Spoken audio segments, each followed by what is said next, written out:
اس کا مطلب یہ ہے کہ افغانستان تو پیسفل ہو جائے گا، کہیں ہم جو ہیں وہ اس میں نہ الجھ جائیں، کیونکہ ہم اگر ڈسٹرب ہوں گے تو سی پیک رکے گا۔ اور انہوں نے افغانستان کو جو ان کی اجیت دوول کی خاص طور پہ جو آفینسو ڈیفنس ڈاکٹرن ہے اس کو استعمال کیا پاکستان کو ڈی اسٹیبلائز کرنے کا۔ دیکھیے اسی لیے انہوں نے ابھی تاشقند میں جب گئے تھے، جو میٹنگ ہوئی تھی سینٹرل ایشیا ساؤتھ ایشیا کی، تو انہوں نے بھی اپنا ایک کوڈ بنایا، افغانستان، ازبکستان، ایران اور انڈیا۔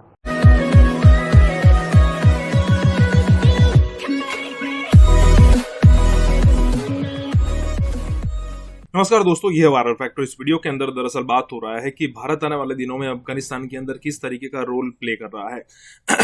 حالانکہ پاکستانی میڈیا یہ پروف کرنے میں ہمیشہ بیزی رہتا ہے کہ بھارت کا تقریباً $3 بلین کا جو انویسٹمنٹ تھا وہ پانی ہو گیا ہے، لیکن یہ کہتے کہتے ان کو اور بھی کئی ساری چیزیں فیس کرنی پڑتی ہے کہ ایسے ہی نہیں چلنے والا۔ اگر مان لیجئے کہ طالبان ہی آنے والے دنوں میں ٹیک اوور کر لیتے ہیں پورا کا پورا افغانستان، تو پھر طالبان کے ساتھ بھی بھارت کے ریلیشن اچھے ہو جائیں گے، اور طالبان کو بھی پسند ہے، طالبان کو بھی پتہ ہے کہ بھارت کے ساتھ ریلیشن اچھے رکھنے میں ان کا ہی فائدہ ہے۔ وہ پہلے والا زمانہ نہیں رہا جہاں مار کاٹ کر کے سب کچھ کیا جاتا تھا۔ ایک بار اگر طالبان بس گئے تو اس کے بعد بھارت کے ساتھ ان کے ریلیشن اچھا کرنا ہی پڑیں گے۔ اور ایک یہاں پہ دوسری بات ہو رہی ہے کہ بھارت نے ایک اور کوڈ بنا لیا ہے، جو کہ ایک پہلا کوڈ ہے جس میں بھارت ہے، جاپان ہے، آسٹریلیا ہے اور امریکہ ہے۔ تو اسی طرح سے اب دوسرا کوڈ بھارت نے بنایا ہے جس میں بھارت تو مین پلیئر ہے ہی، لیکن اس کے ساتھ ساتھ سینٹرل ایشین کنٹریز بھی ہے۔ دوستو اسی کے ساتھ یہ ویڈیو شروع کرتے ہیں، لیکن اس سے پہلے آپ سے ریکویسٹ ہے کہ ہمارے جتنے بھی ویورز ہیں اس میں سے تقریباً 70% ویورز ایسے ہیں جنہوں نے ہمیں اب تک سبسکرائب نہیں کیا ہے، تو کرپیا کر کے کر لیں۔ اسی کے ساتھ یہ ویڈیو شروع کرتے ہیں۔ چین اور روس کا جو ہے بنیادی اہم کردار بھارت کویت کے اندر جو آیا ہے، اس کویت کو کیسے ایکسپلائٹ کیا جائے گا، اور اس خطے کو ایک دوبارہ ڈسٹرب کرنے کی جو سازش ہو رہی ہے، اس کا مطلب یہ ہے کہ افغانستان تو پیسفل ہو جائے گا، کہیں ہم جو ہیں وہ اس میں نہ الجھ جائیں، کیونکہ ہم اگر ڈسٹرب ہوں گے تو سی پیک رکے گا۔ اب چلتے طالبان اس وقت ریکنسلیشن کے یہ بھی موڈ میں نہیں ہے، اور سچی بات یہ ہے کہ جو کابل ایڈمنسٹریشن ہے وہ بھی، چونکہ ان کے پیچھے کچھ ایسے ممالک ہیں جو کہ ان کو یہ اس یہاں تک نہیں لا سکتے کہ وہ بھی کوئی کمپرومائز کریں۔ لیکن آپ کی بات درست ہے، بس بھائی ممالک کا ذرا سا بتا دیجیے گا تاکہ تھوڑا سا مزید بحث۔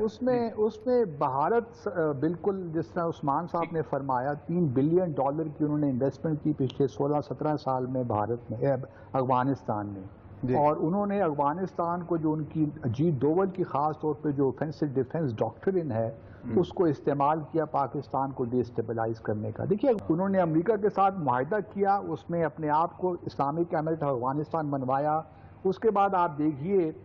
چین اور روس کے ساتھ بھی ان کی بات چیت ہو رہی ہے، ان کو وہ انوائٹ بھی کرتے ہیں۔ پھر قطر میں انہوں نے آفس کھولا 2013 میں، ان کا آفس وہاں پہ کھل گیا۔ پھر ایران کے ساتھ، ایران بھی ان کو انوائٹ کرتا ہے۔ اچھا، پھر بھارت نے بھی ان سے کانٹیکٹ کرنے کی کوشش کی۔ مطلب یہ مجھے معلوم ہے باوثوق ذرائع سے کہ بھارت نے بہت کوشش کی طالبان کے ساتھ انگیج ہونے کی، لیکن طالبان نے فی الحال ان کو اوبلائج نہیں کیا۔ تو اس حوالے سے جو طالبان کی دو امپورٹنٹ کمپلشنز تھی، ایک تو اپنی موومنٹ کو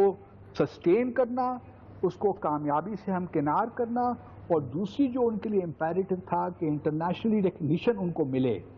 بحیثیت ایک اسٹیک ہولڈر کے امپورٹنٹ۔ تو یہ دونوں چیزیں انہوں نے حاصل کر لی ہیں۔ اب ڈیپینڈ یہ کرتا ہے کہ کب وہ کامیابی ان کو ملتی ہے، اور پھر جہاں تک آپ نے عثمان بات کی کہ کس حد تک ٹرانسفارمیشن ان کی ہوئی ہے، یہ کہنا ابھی قدر ذرا مشکل ہے اس وقت۔ لیکن طالبان کی جو اسٹیٹمنٹس آ رہی ہیں وہ تو یہ ضرور کہہ رہی ہیں کہ ہم نے اپنے پیچھے بہت سے جو 20 سال ہیں بہت کچھ سیکھا ہے، ہم خواتین کی تعلیم میں کوئی حرج نہیں ہونے دیں گے، اور ہم ایک باقاعدہ اسلامک حکومت بنائیں گے۔ اب اسلامی حکومت بنانا آپ بھی جانتے ہیں، اولیاء صاحب مجھ سے زیادہ جانتے ہیں، اسلامی تاریخ کے طالب علم ہیں، ان کو زیادہ علم ہے کہ اب آپ کس طرح اس کو انٹرپریٹ کرتے ہیں۔ میرا اپنا احساس یہ ہوگا کہ طالبان اگر 90s کی طالبانائزیشن لے کر آئیں گے تو پھر تو ان کے لیے مشکلات وہی ویسی ہی رہیں۔ بھائی ایک بات یہ بھی ہے کہ 1999 کا جو افغانستان اگر کابل دیکھ لیں تو اس میں بھی ایک ٹرانسفارمیشن آنی شروع ہو گئی تھی۔ دیکھیے یہ ریئل پالیٹک ہے، ہر ملک اپنے اسٹیٹ کو پروٹیکٹ اور پروموٹ کرتا ہے، میں تو یہاں تک بھی کہتا ہوں کہ پاکستان کا دیکھیے جو انٹرسٹ ہے بنیادی طور پہ وہ ہے کیا، ہمارا اسٹریٹجک آبجیکٹو افغانستان کے حوالے سے کیا، امن ہونا چاہیے وہاں پہ. ہمارے لیے یہ ہے کہ وہاں پہ جس طرح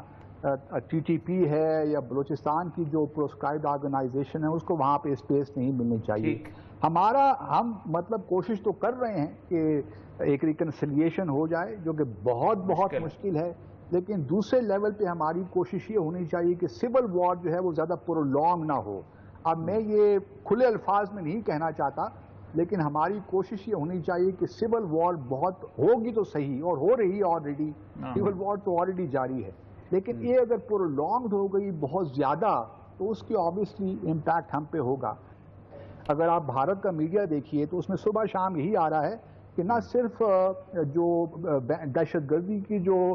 تنظیمیں ہیں بینڈ لائک لشکر طیبہ، جیش محمد، اس کے علاوہ یہاں تک پروپیگنڈا کیا جا رہا ہے کہ پاکستان کی آرمی کے جو لوگ ہیں وہ طالبان کے ساتھ لڑ رہے ہیں افغانستان میں. دیکھیے بھارت کی بڑی کوشش ہے اس وقت کہ افغانستان کی جو ڈپینڈنس ہے وہ پاکستان پہ کم کی جائے. اسی لیے انہوں نے ابھی تاشقند میں جب گئے تھے، جب میٹنگ ہوئی تھی سینٹرل ایشیا ساؤتھ ایشیا کی، تو انہوں نے بھی اپنا ایک کوڈ بنایا، افغانستان، ازبکستان، ایران اور انڈیا. اور وہ کوڈ کیا ہے کہ جو international north south transit road ہے جس کو بھارت سپورٹ کر رہا ہے، اس میں چابہار پورٹ کو اور بندر عباس پورٹ کو شامل کیا جائے، کیونکہ وہ چاہتے ہیں کہ چابہار روڈ، کیونکہ انہوں نے سارا انفراسٹرکچر ایران میں بنا لیا ہے. صرف سوال یہاں پر پیدا ہوتا ہے کہ امریکہ کا جو کویڈ ہے وہ خطے کو ڈسٹرب کرنا چاہتا ہے، اور ساتھ ہی سوال اس کا جوڑ لیں اس کو کہ جو داسو میں انہوں نے کیا ہے، جس طریقے سے دہشت گردی کا واقعہ ہوا ہے، چینی کارکنوں کو نشانہ بنایا گیا ہے، اس کے اوپر چین نے جس طرح ریئیکٹ کیا ہے، اس میں تو اب کوئی شک رہ ہی نہیں گیا نا. اگر کسی کو شک تھا کہ یو ایس اس خطے کو انسٹیبل ہی رکھنا چاہتا ہے تو وہ میرے خیال میں ہمارے کچھ یہاں پہ کچھ طبقے ایسے ہیں جو کہ پتہ نہیں کیا سوچ رہے ہیں، لیکن ان کو صحیح زمینی حقائق کا علم نہیں ہے میرے خیال میں. یہ تو اب بات کسی سے ڈھکی چھپی نہیں ہے کہ یو ایس یہاں سے اپنی فوجوں کا تو انخلا اس نے کر لیا، لیکن یہاں سے گیا نہیں ہے. وہ یہاں پہ اس خطے میں موجود رہے گا، بلکہ مجھے کچھ انفارمیشن ملی ہے کہ تاجکستان اور ازبکستان میں شاید ان کو کوئی ڈرون آپریٹ کرنے سے وہاں پہ کوئی پرمیشن مل جائے. پھر یہ بھی یاد رہے خلیجی ممالک میں تقریباً 21,000 فوجیں وہاں پہ یو ایس کی ہیں، اور تقریباً کوئی 20 کے قریب ان کے بیسز ہیں وہاں پہ خلیجی ممالک میں. تو پھر فی الحال تو وہاں سے آپریٹ کریں گے. لیکن میرا اپنا خیال یہ ہے کہ آپ یہ بھی دیکھیں گے، ایک وقت آئے گا، میری بات آپ نوٹ کر لیں، اگر طالبان ٹیک اوور کر لیتے ہیں تو بھارت طالبان کے ساتھ بھی معاملات طے کر لے گا، اور طالبان بھی شاید ان پہ راضی ہو جائیں، کیونکہ ہماری اپنی غلطیوں کی وجہ سے ہم پہ پریشر بلڈ کرنے کے لیے وہ انڈیا کے ساتھ کچھ ہاب نابنگ ضرور کریں گے. کیونکہ بھارت کشمیر کے معاملے میں تھوڑے سے وہ خطرات لاحق ہیں.